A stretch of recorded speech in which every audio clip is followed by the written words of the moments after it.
Alors les bois principaux en lutherie, c'est l'épicéa et puis l'érable sycomore. Donc l'épicéa sert à faire la table, le dessus du violon. C'est un bois qui est réputé pour avoir une très très bonne transmission de l'onde sonore, très rapide. On arrive à peu près à 5900 mètres à la seconde pour les très bonnes qualités d'épicéa. Et puis l'érable est un bois un peu plus dur, un peu plus homogène, employé pour le fond, les éclisses et le manche.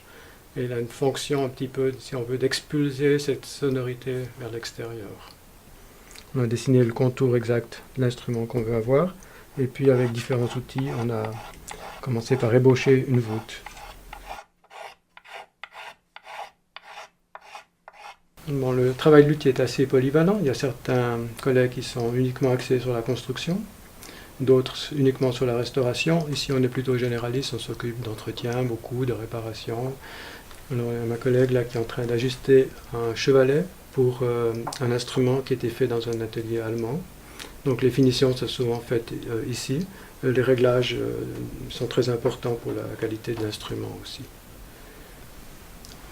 Alors, mon rapport avec la forêt, bon, moi je suis un passionné de nature, j'aime beaucoup me balader en montagne, en forêt et tout.